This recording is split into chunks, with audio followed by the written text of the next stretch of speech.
Salut à toutes et à tous et bienvenue dans cette deuxième partie de notre émission d'actualité d'intérêt public. Place au regard de Noam Anouar, ancien policier, lanceur d'alerte et chroniqueur aux médias TV. Salut Noam.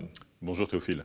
Alors nous allons parler dans un premier temps de ce qu'on pourrait appeler le feuilleton de Trappes, c'est-à-dire de la double affaire Didier Lemaire-Ali Rabet. Didier Lemaire, c'est un prof de philosophie à Trappes, défenseur de ce qu'on certains appellent une laïcité intransigeante, qui a publié des tribunes dans Le Point et dans l'Obs, et puis s'est dit menacé de mort. Et Ali Rabet, c'est le maire de Trappes, qui s'est indigné de ce que sa ville et ses habitants étaient stigmatisés et s'est retrouvé lui aussi dans l'œil du cyclone. Avant d'entrer dans le fond du sujet, regardons un petit zap qui résume un peu cette affaire. Après l'assassinat de Samuel Paty, oui, qui a été publié dans l'Obs, une lettre qui s'adresse aux enseignants et qui est un appel à protéger nos élèves de la pression islamiste, à les protéger de cette pression qui ne cesse de se renforcer dans certains quartiers. Concrètement, vous avez reçu des mails, des messages sur les réseaux sociaux, des lettres anonymes ? Alors, je ne suis pas sur les réseaux sociaux, mais le commandant de police des RT m'a expliqué que Trappes était en ébullition, que la ville entière discutait de cette lettre, et beaucoup de gens tenaient des propos haineux contre moi, m'accusant d'islamophobie, de racisme, de stigmatisation de cette population. Et ces attaques, évidemment, après l'assassinat de Samuel Paty, sont une manière de me désigner. Mais quand on dit à Trappes, par exemple, qu'il n'y a aucun coiffeur mixte, on ment parce que ce n'est pas le cas. Il y en a 4. Quand on dit, il y en a même 5. Sur combien de coiffeurs ? À mon avis, une douzaine. J'ai pas compté les coiffeurs. Excusez le maire qui ne passe pas son temps à compter les coiffeurs de sa ville. Quand on dit qu'à Trappes, dans les écoles maternelles, on n'a pas le droit de chanter à cause de l'islam, c'est faux. On chante dans toutes les écoles de Trappes. Dans toutes les écoles. Je sais qu'on n'aura pas le temps de débattre parce que c'est passionnant autant qu'inquiétant cette question de l'islamisme radical et l'islamisme politique. Mais est-ce que vous pensez qu'on peut faire marche arrière ou que la France est perdue, clairement ? Écoutez, je vais vous répondre, non, la France n'est pas perdue et c'est la raison de ma parole. Je pense que nous avons très peu de temps devant nous. Peut-être 6 mois, 1 an. Le projet de loi actuel indique tout de même une direction, même s'il n'est pas suffisant et qu'on peut s'interroger évidemment sur l'efficacité de certaines mesures. Mais je pense qu'il y a un travail à faire et que non, tout n'est pas perdu, sinon je ne serais pas là à la radio. Didier Lemaire mentait sur Trappes. Il mentait sur les coiffeurs, il mentait sur ses élèves, il mentait un peu sur lui-même aussi, en conscience ou sans le savoir. Ceux qui savent Trappes et qui connaissent la politique avaient noté le silence médiatique des ministres Blanquer, Schiappa et Darmanin, la force laïque pugnace du gouvernement. Ils ne relayaient pas le professeur Lemaire, forcément, ils savaient. Finalement, en milieu de semaine, une enquête est parue dans Le Monde qui racontait une ville. On y entendait le préfet des Yvelines fustiger un professeur irresponsable, ses outrances, ses inexactitudes.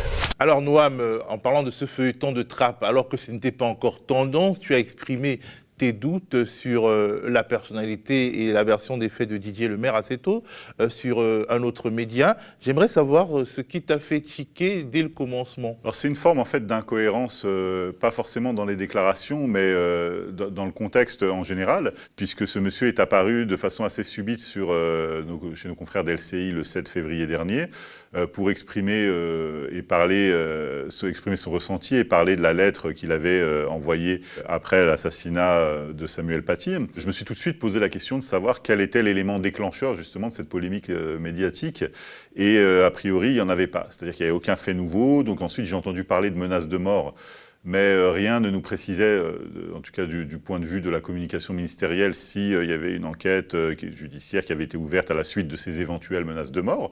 Donc silence radio du côté du ministère de l'Intérieur.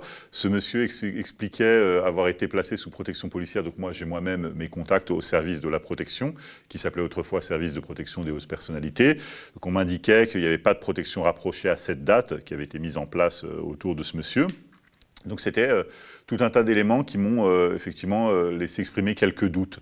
Ensuite, je me suis intéressé à la consistance justement du courrier qu'il avait envoyé. Et c'est vrai que l'idée de parler de fichier S, de vouloir interdire justement que les enfants de fichier S soient scolarisés à l'école publique, me semblait assez incohérent de la part d'un enseignant, puisque le fichage S, c'est quelque chose qui relève du secret professionnel, qui n'est accessible qu'aux policiers assermentés. Donc, du coup, ça me semblait assez approximatif et assez incohérent. Et donc, moi, je n'ai pas du tout accusé ce monsieur de mensonge ou quoi que ce soit, mais j'ai parlé d'un discours militant, en fait, qui n'était pas le fait d'un enseignant lambda de l'éducation nationale. Alors, les dernières révélations de Mediapart qui montrent une connexion entre Didier Lemaire et le cabinet de Marlène Schiappa accréditent en gros la thèse d'une opération politique qui arrive dans un contexte assez précis au rapport de l'actualité nationale et de l'actualité locale. Voilà, parce que moi, ma suspicion, c'était effectivement que ce dossier avait été monté pour une raison bien simple, c'était la promotion de cette loi dite séparatisme, et à défaut d'actualité récente concernant le terrorisme, et on s'en réjouit naturellement, il a fallu trouver quelque chose pour faire coïncider le calendrier justement des débats avec l'actualité.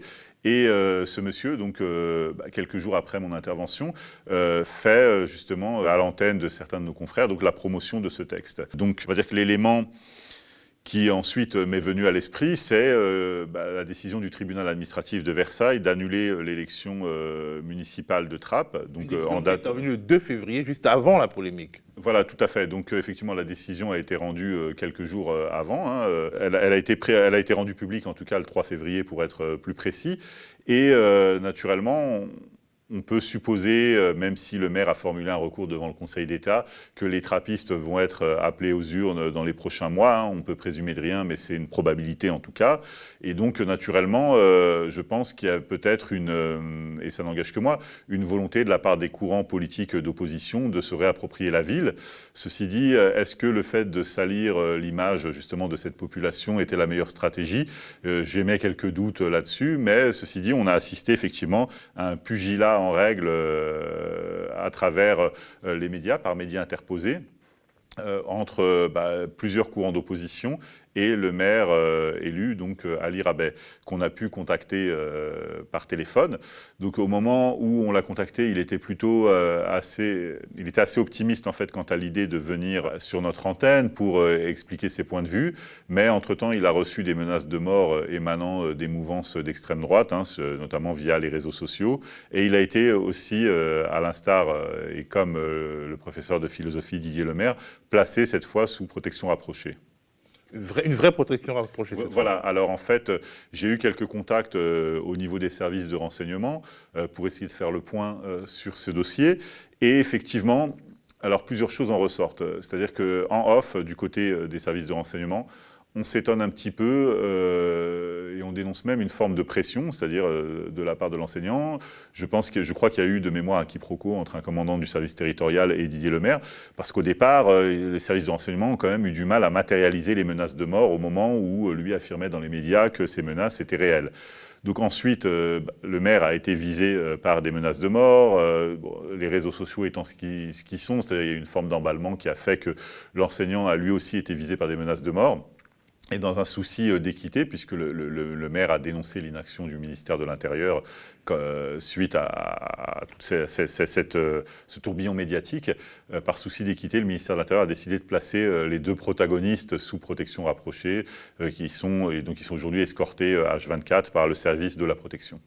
Alors, en même temps, on ne peut pas dire qu'à Trappes, il n'y a pas de problème. C'est une ville marquée par un fort taux de pauvreté, 26%, une relation particulièrement problématique entre la population et la police, et troisièmement aussi, un nombre record de jeunes partis dans le cadre du djihad en Syrie et même en Irak. Alors, est-ce que tu peux nous brosser le portrait robot de Trappes en dehors de cette affaire un peu téléphonée ? Oui, alors Trappes, c'est une ville qui fait souvent parler d'elle, parfois pour de bonnes raisons, parfois pour d'autres un peu moins bonnes. Donc c'est une ville alors les bonnes raisons, c'est les célébrités, les talents artistiques et sportifs qui ont, je dirais, émergé de cette ville. En l'occurrence, Nicolas Anelka pour l'équipe de France, Jamel Debbouze, Lafouine, Omar Sy et quelques autres, qui me pardonneront si toutefois je les ai oubliés. Mais donc voilà, ce sont les principales figures, on va dire, qui font rayonner rayonner Trappes dans la France entière, hein, puisque naturellement, et dans le monde, oui, tout à fait. Et donc, on a également des affaires plus sombres qui sont venues justement ponctuer l'actualité de ces dernières années. Donc, Trappes, c'est une ville qui s'inscrit dans la ville nouvelle de Saint-Quentin-en-Yvelines. Donc, il faut savoir que le département des Yvelines est, sur le papier, l'un des plus riches, en fait, départements de France. Donc, assez hétérogène, je dirais, dans la façon dont il est composé, dans la population qui l'habite. Donc, Trappes, c'est 32 000 habitants, avec quelques grands ensembles constitués principalement de logements sociaux. Donc, en l'occurrence, la cité des Merisiers, mais d'autres quartiers également, qui sont peuplés par une immigration principalement originaire aujourd'hui d'Afrique et du Maghreb, principalement du Maroc. Donc, il faut savoir que ça a une explication qui est d'ordre démographique et sociologique, c'est-à-dire que dans les années 70, c'était un bastion communiste, donc on était à l'ère justement des 30 Glorieuses, on avait besoin de remplir les usines de main-d'œuvre bon marché, donc on faisait venir des contingents à partir de pays d'Afrique ou du Maghreb, et donc quand on avait besoin de main-d'œuvre, il n'était pas rare de faire venir 100, 150 personnes originaires du même village, et donc naturellement, ça a donné cette sociologie, cette démographie qu'on observe aujourd'hui, puisque les gens ont été parqués dans des logements sociaux, et il se trouve qu'ils ont été victimes en fait d'une forme de raté, si je puis dire, puisque à la base on a toujours expliqué, puisque pour en avoir fait partie à ces populations, qu'elles étaient prédestinés à retourner au pays, donc il ne servait à rien d'investir en fait en France. Donc la plupart ont investi plutôt dans les pays d'origine, au mépris justement de leur confort en France, et à la différence d'autres communautés qui ont habité Trappes, comme les communautés italiennes et portugaises, n'ont pas pu s'émanciper à la même vitesse en fait sur le territoire national. Donc certains sont restés dans les logements sociaux, ce qui a impliqué une forme de ghettoisation. Donc le trafic de stupéfiants a proliféré dans les cités de Trappes. On a eu par exemple ces dernières années l'assassinat d'un jeune de 14 ans qui a été tué par balle dans le cadre d'un règlement entre bandes. Donc ça restait quand même quelque chose d'assez violent et d'assez marquant dans l'actualité. On a également eu cette affaire de cette jeune fille qui avait été interpellée par les policiers de Trappes parce qu'elle portait le voile intégral. Donc cette interpellation avait été suivie de plusieurs nuits d'émeutes, de violences urbaines dans la ville. On a eu cette affaire des policiers racistes, le premier groupe Facebook qui a fait l'objet d'une enquête de la part de l'IGPN, qui a été dans le viseur de la justice, concernait des policiers de Trappes qui avaient tenu des propos absolument immondes sur les réseaux sociaux.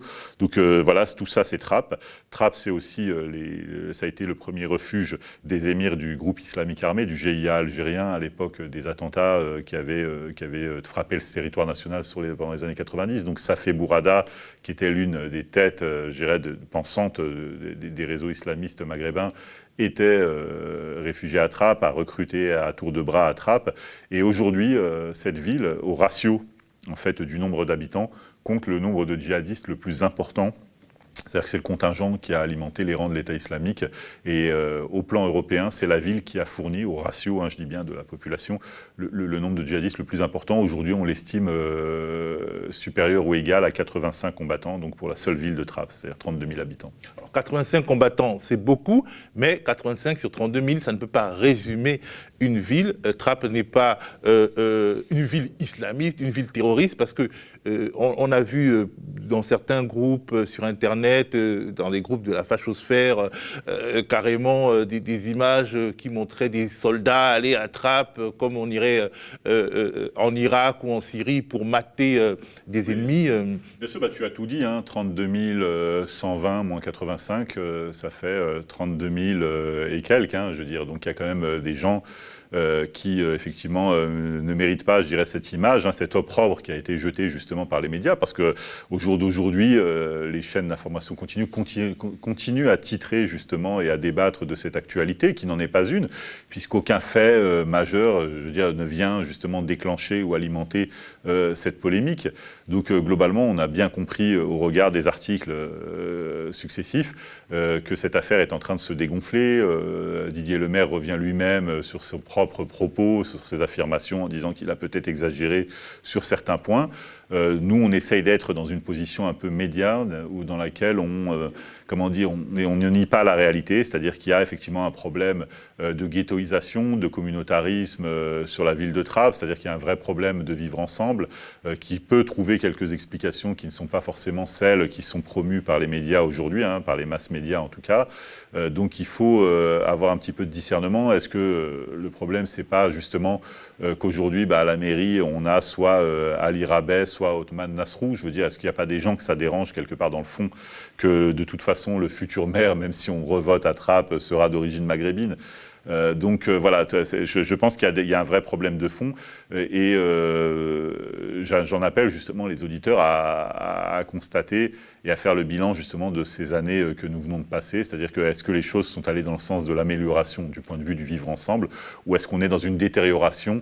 Je laisse tout un chacun libre de ses réponses. Parce que quelque part, il y aura des conséquences sociologiques, psychologiques, politiques à Trappes, et on n'a pas l'impression que les soldats, en fait, de la laïcité, donc les soldats de la République, entre guillemets, en tout cas d'une conception assez particulière de la République, travaillent dans un sens républicain, puisque quelque part, au fond, ils amplifient la ghettoisation qu'ils prétendent... Alors, il ne faut pas être totalement angéliste, en fait, sur l'analyse qu'on peut avoir sur ces faits. On a eu une montée au créneau dans la semaine du ministre de l'Éducation nationale, mais également de Valérie Pécresse et de Renaud Muselier. Valérie Pécresse est la présidente de la région Île-de-France. Voilà, tout à fait, pour les Républicains. Donc, elle reproche à Ali Rabeh d'être allé avec son équipe au lycée de la Plaine de Naufle, donc au lycée de Trappes, pour tracter sur l'actualité.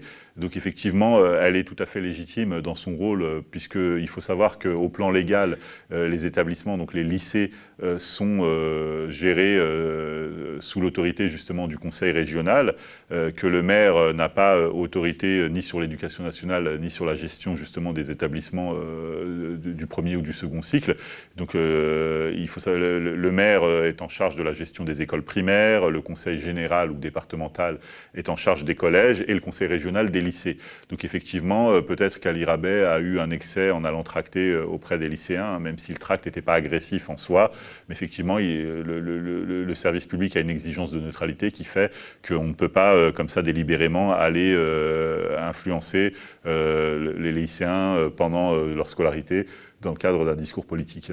Mais quelque part, comme je disais, le bilan, d'un point de vue psychologique, à Trappes, après ça, ne sera pas forcément... Je veux dire, rien ne sera amélioré.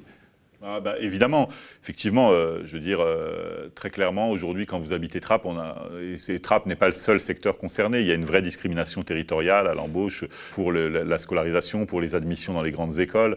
Donc, naturellement, je veux dire que les trappistes n'en sortiront pas indemnes. Je veux dire, quand on dit qu'il y a effectivement une centaine de djihadistes qui sont allés renforcer les rangs de l'État islamique, une personne déclarait sous l'anonymat chez certains de nos confrères que tout le monde à Trappes connaissait au moins une personne qui était allée en Irak ou en Syrie, mais il y avait une chape de plomb autour de ces questions-là.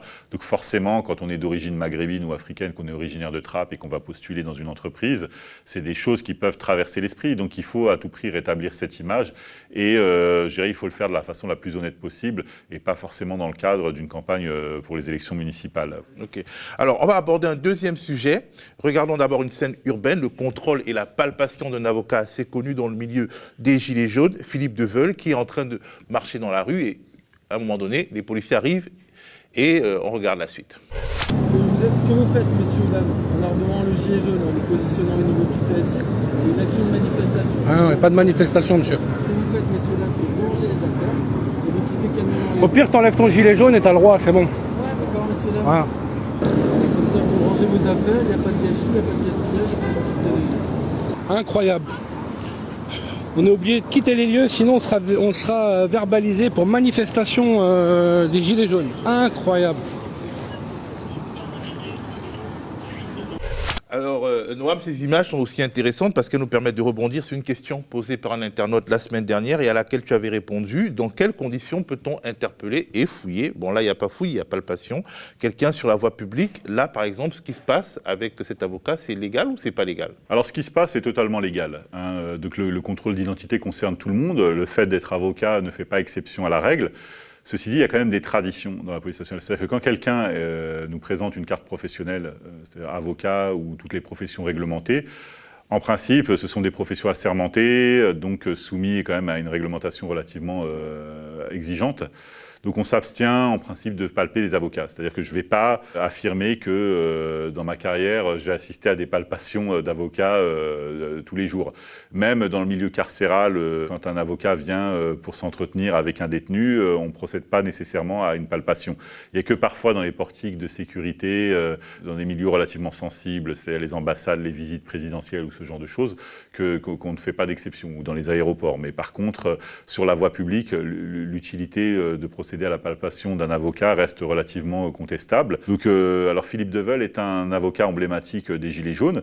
Alors ces faits se déroulent le 16 février aux alentours de 14h30. Donc des Gilets jaunes décident de se rassembler de façon amicale pour partager un sandwich et un verre sur la voie publique, sur un banc, et apposent une petite table devant le banc. Donc jusqu'ici, aucune violation de la réglementation sanitaire, puisque l'horaire le permet, et que les restrictions sanitaires et l'état d'urgence réglementent la fermeture des débits de boissons et des établissements de restauration, mais là, en l'occurrence, c'est une initiative purement privée qui regroupe 4 personnes. Donc l'avocat arrive pour se joindre aux convives, et un équipage de police fait irruption sur la voie publique pour procéder à un contrôle d'identité. Jusque-là, tout se passe bien. Le commissaire de police qui s'est déplacé sur les lieux vérifie l'identité de l'avocat et procède à une palpation de sécurité. Donc il faut savoir que la palpation de sécurité est réglementée par l'article 253 du règlement intérieur de la police nationale et n'est pas dissociable du contrôle d'identité. C'est-à-dire qu'on peut procéder à un contrôle d'identité sans palpation de sécurité, mais on ne peut pas palper sans avoir procédé préalablement à un contrôle d'identité. Donc il ne s'agit pas d'une perquisition, puisque le commissaire de police s'est abstenu de contrôler les effets contenus dans les poches ou dans la sacoche de l'avocat, mais il les a palpés de l'extérieur.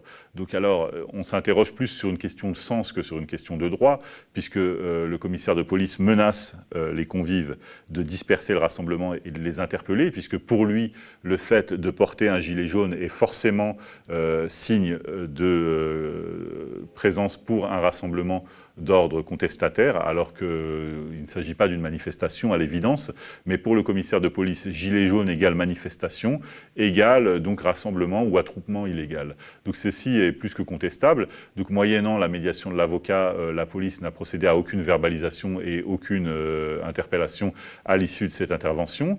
Mais effectivement, je pense, à titre personnel, ça reste de l'ordre de l'interprétation, mais qu'il y a eu une volonté d'humilier cet avocat, puisque, a priori, quand on est avocat, on est quand même soumis à une déontologie, et que donc, est-ce que c'était réellement utile et dans la volonté du commissaire de police présent que de, trouver des objets dangereux, je dirais, dissimulés dans les manches ou dans le pantalon de cet avocat. C'est-à-dire qu'est-ce qu'on espérait y trouver? Un pistolet, un couteau, un bâton télescopique? Qu'est-ce qu'on espérait trouver à l'issue de cette palpation? Donc on pose la question aujourd'hui via notre antenne et on apporte notre soutien à cet avocat qui, a priori, a plutôt mal perçu l'initiative. Bien entendu, si vous avez des questions à poser à Noam, envoyez-les en commentaire et il répondra à au moins l'une d'entre elles la semaine prochaine. Un dernier sujet, Noam, c'est l'objet assez étrange que tu as ramené. Est-ce que tu peux nous le montrer? Voilà. Alors, j'ai ramené cet objet pour alimenter la chronique, donc, qui est en fait une bouteille de gaz, plus précisément du protoxyde d'azote, en fait. Donc, c'est un gaz qui est utilisé dans plusieurs contextes. Alors, c'est un gaz qu'on connaît plus souvent sous le nom de gaz hilarant, en fait, qui peut servir à gonfler des ballons, mais qui est aussi utilisé dans l'industrie agroalimentaire, qui est utilisé également dans la médecine.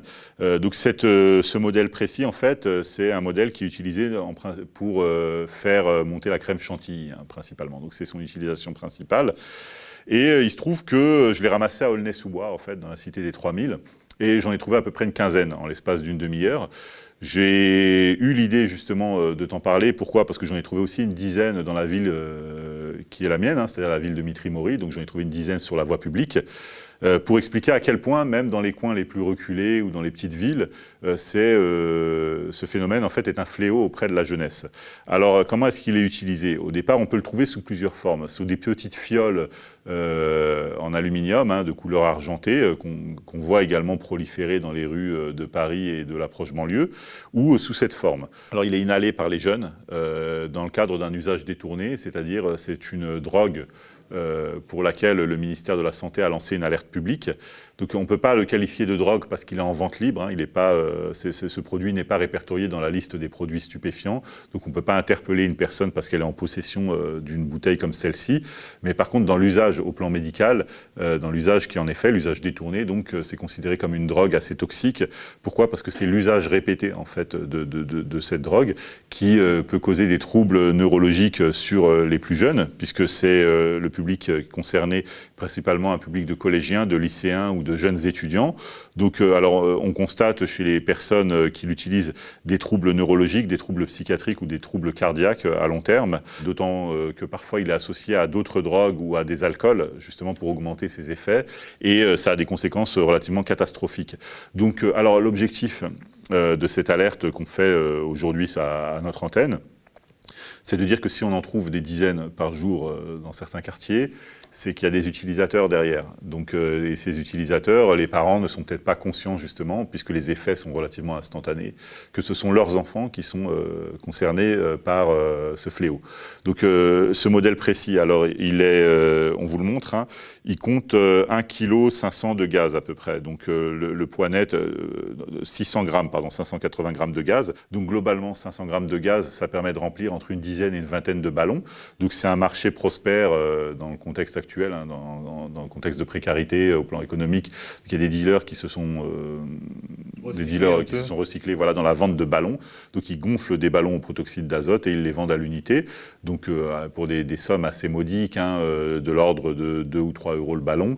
Et en fait, ça permet aux jeunes de se shooter aux abords des établissements scolaires ou dans les cités, dans les quartiers sensibles. Et il faut à tout prix que les parents sensibilisent leurs enfants et fassent attention parce que c'est vraiment devenu un fléau. Donc, comme je le disais, je l'ai ramassé à Aulnay-sous-Bois et j'en ai compté environ une quinzaine jetés sur la pelouse qui est à l'entrée du Galion. Donc, du coup, j'ai même pas osé aller voir à l'intérieur du quartier, pénétrer dans le quartier pour voir combien on pouvait en trouver, en fait. Les parents doivent faire attention, mais c'est aussi un défi pour les autorités, pour les services publics, pour la police et l'éducation nationale même, parce que c'est extrêmement difficile de se battre contre une drogue qui n'est pas une drogue. Alors en fait, on en revient au problème qu'on a précité, c'est-à-dire que quand les gens se retrouvent dans la voie publique pour festoyer, qu'on le leur interdit, etc., c'est des gens en fait qui n'ont pas d'occupation, c'est-à-dire qu'on ne peut pas contraindre des familles, quand je vous parlais d'Aulnay-sous-Bois, Mitry-Mory, mais aussi des villes annexes, comme Sevran, Tremblay en France, c'est-à-dire qu'on a des gens qui vivent à parfois 6, 7, 10, 15 personnes dans un appartement, et en période de couvre-feu ou de restrictions sanitaires, ces personnes sont coupées de toutes les occupations habituelles, de tous les loisirs, n'ont pas forcément d'activité professionnelle, et donc se retrouvent au bas des immeubles en infraction. Donc naturellement, elles s'occupent quand elles le peuvent, et le protoxyde d'azote fait partie des occupations à la mode en ces temps difficiles, en fait. Donc il faut envisager le problème de façon plus vaste, c'est-à-dire que c'est un problème éducatif, mais c'est aussi un problème d'ordre politique, puisque toutes les structures d'accueil de jeunesse, etc., sont fermées dans le cadre de l'état d'urgence sanitaire, et les jeunes n'ont pas de quoi s'occuper. Donc aujourd'hui, elles jouent au chat et à la souris avec la police, et le temps très long, malheureusement, est parfois occupé à des occupations de cet ordre qui sont relativement toxiques et dangereuses pour la santé. Merci Noam, et à la semaine prochaine.